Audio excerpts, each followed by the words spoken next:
To change the world, go home and love your family. A quote by Mother Teresa. As a child, I remember being in a restaurant with my parents and sisters. We were having a great time as a family when I noticed a couple sitting across from us. They were just watching and smiling. As they got up to leave, they smiled again, and when my father asked for the bill, we were told it had already been paid. My eyes opened wide and I asked, "Why, Papa?" And he said, "Your love for each other jumped from your hearts to theirs." Now, we all tell family we love them, but don't just say it, feel it, and send it from heart to heart. I didn't quite understand what my father meant that day until I experienced it 10 years ago. When my sister came to visit me in Mexico City, I was living there at the time for several years, and I was excited to show her my stomping grounds. And like a brother, I made sure to warn her about the dangers of such a big city.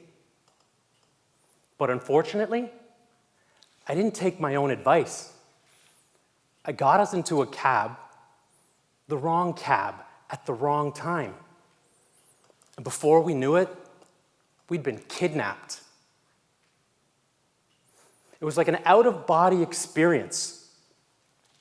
I could see my sister kicking and screaming as two men pushed their way into our cab.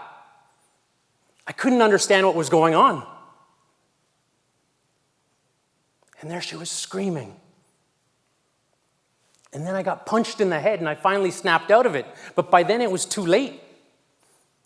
"Calm your wife down," they screamed.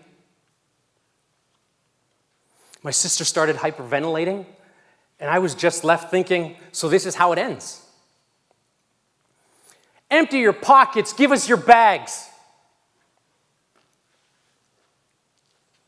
And then they held up my credit cards. "Your PIN numbers or you die." Of course I cooperated, but I didn't know how we were going to get out alive.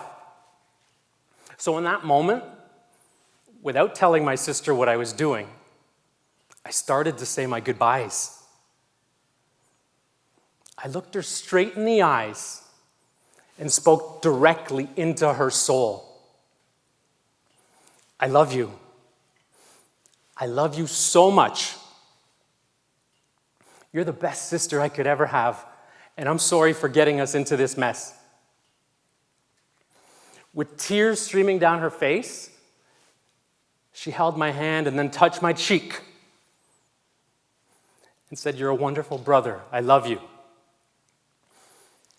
But there was something so profound about our love in that moment that something came alive inside us and inside that cab and transcended to everyone within the cab. And it was in that moment that I understood what my father had meant. Because now, instead of yelling, they said, "Where are you from?" I said Chile, and my sister said Canada at the same time. They looked confused, and I didn't want them to think we were playing games. So I quickly offered up, "We were born in Chile and raised in Canada. And she's not my wife, she's my sister." She instinctively jumped in and humanized us. "Do you have sisters?" she said. The one guy said, "Yeah, but we're not close like you two. They hardly take my calls." And we all laughed together.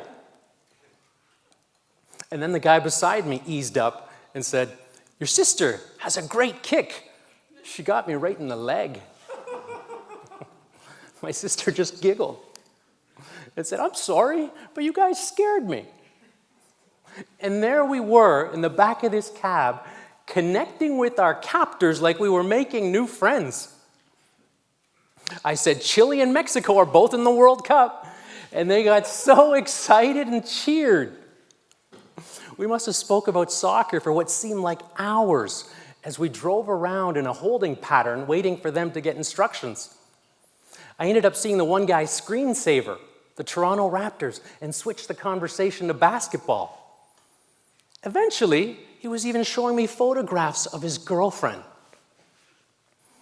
Then the phone rang, and they received word that money had been retrieved from our account and we were to be dropped off. I said, "You can't drop us off here. It's dark and in the middle of nowhere. We'll just get picked up again and kidnapped again." And they actually gave us directions. And then I thought, wait a minute, you took all our money. Give us some money back. And they looked at each other. The one guy nodded, and they gave us 100 pesos. 100 pesos? Give me 100 pesos. Give my sister 100 pesos. And they did. And then the cab stopped, the door opened, and we were rushed out. But not before hearing them say, "Amigos, when we see Chile in the World Cup, we're going to remember you too." As I look back on that night many years later, there's no question in my mind that the love between my sister and I saved our lives that night. Like my father had said to us as kids, our love for each other jumped from our hearts to theirs. So next time you tell someone you love them, don't just say it, feel it, and send it from heart to heart. Thank you.